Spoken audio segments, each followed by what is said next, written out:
You found it. Your home for the best content on your favorite team, the Fighting Tigers of LSU. Do us a favor, subscribe to the channel, leave your comments below, and be sure to smash that like button.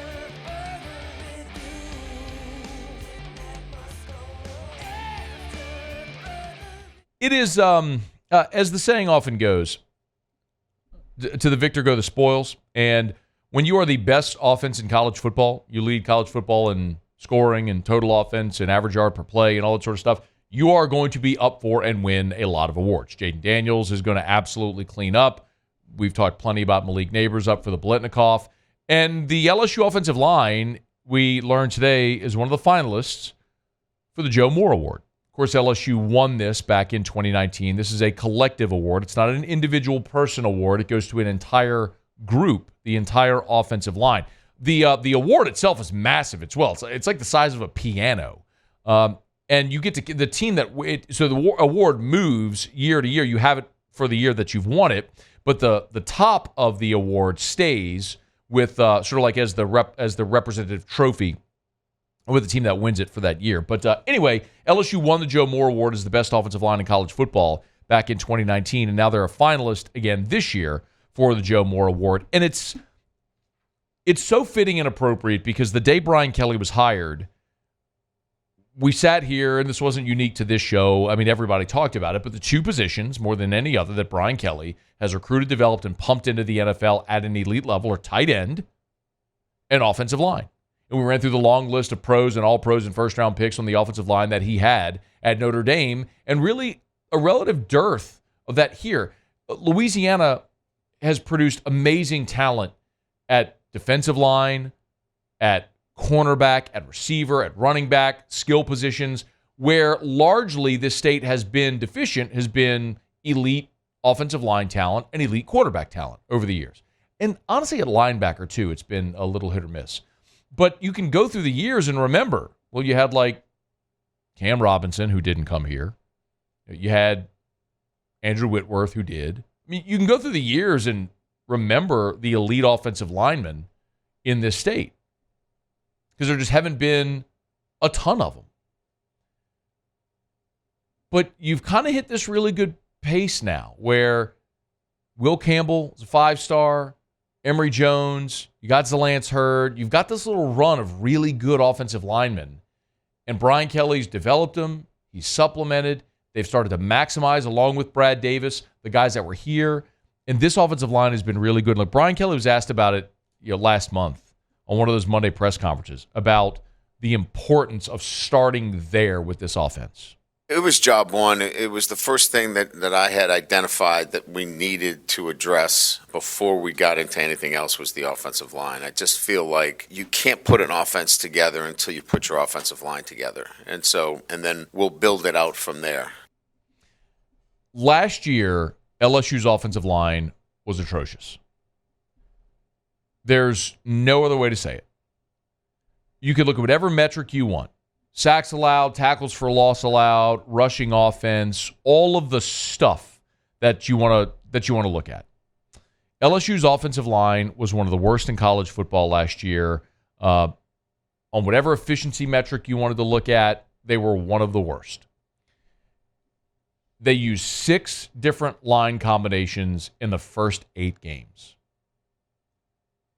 So much of the reason Jaden Daniels was a one look and take off running was because that after that one look, he had an edge rusher breathing down his neck because the offensive line was atrocious.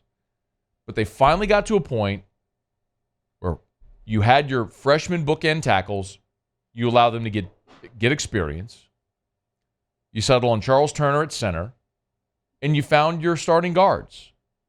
And once you established your starting 5, then they were able to build continuity and experience. And when 6 of your top 7 guys from a year ago returned, including your entire starting 5, it allowed you to carry all of that into this season. And as big a reason for Jaden Daniels' success as the work he's put in on his timing, his accuracy, decision-making, study, game film, everything, it's been the development of this offensive line. Charles Turner was on the 2019 team that won the Joe Moore Award. He's still there. He's a 5th-year player now. Miles Frazier is a fourth-year player in college football. Garrett Dellinger's a 3-year starter. You got both of your starting tackles back with Will Campbell and Emory Jones. And by the way, both those dudes, when their day comes, are going to be high NFL draft picks. Like, not only do you have experienced veteran guys, but you got super talented guys that have been developed. There were a lot of y'all at the beginning of last season that wanted to kick Brad Davis to the curb. But the reality was he had some young pups and a bare cupboard. But they got that talent in here. He's developed it. Now they're one of the best offensive lines in the country. Charles Turner, as I mentioned, was on that 2019 team. He compared this line to that one. The group in 2019, we had a lot of veteran leadership. This group, we certainly have that. Miles Frazier, Garrett Dellinger, they played a lot of ball. And then we had those two freshman tackles, Emory and Will. They played a lot of ball last year. So, it's just really about continuity. And I would say from 2019 to now, we have that same amount of continuity. We all care about each other. It's a loving room, a caring room. I would say that would be the most comparable to 2019. Yeah, man, you had Austin Deculus and Sadiq Charles. You had Lloyd Cushenberry, who became an NFL draft pick as well. Damian Lewis, who became an NFL draft pick. You look at this room and you can realize, Will Campbell and Emory Jones are likely going to be. Will Campbell will be a first-round pick next year. Emory Jones could be. We'll see if he stays at tackle or moves into guard. But man, Charles Turner has turned himself into a legitimate SEC center. Garrett Dellinger's been a 3-year starter. I don't know that he's going to be a first-round pick. I mean, you have to be a really dominant guard to be a first-round pick. He's not going to be that. But is he a draftable prospect? Yes, and he could come back for another year. So, that's another reason why, as you kind of look to next year on that offensive line, it's another reason for optimism that you're not going to see a massive drop-off. Listen, I'm not telling you I think next year LSU leads the country in total offense and scoring again, but you don't have to. This team needed to get to 9 wins because the defense was so bad. We're all hoping, expecting the defense is going to be better. But even if the offense doesn't perform at the level it did this year, which I don't suspect it will, if it's Garrett Nussmeier or whoever wins a starting quarterback job, you're going to be a fully functioning, competent offense because your offensive line is going to be great again. All 5 starters could return. And if someone doesn't, someone likely won't. We're all expecting Lance Hurd's going to have one of those starting spots next year. Maybe it's right tackle and Emory Jones moves inside to guard. However that may look, and you're targeting guys in the portal as well. Your offensive line is, again, going to be veteran, deep, talented, experienced. And as a result, it's going to help your running game. It's going to protect your quarterback, give him pocket timing. Brian Kelly said it. He knew it was the first thing they had to do. For your offense to function, you have to have a good offensive line. And LSU didn't a year ago. This year, they got one of the best, maybe the best in the country. We'll find out if they win the Joe Moore Award. But they're deserving of the recognition because they've been awesome this year. It's a huge part of LSU's progression year 1 to year 2 and why there's reason for optimism next year, even with Jaden Daniels heading off to the NFL. Hey, thanks so much for watching. Please leave your comments. I love to interact. And be sure to hit the red subscribe button below.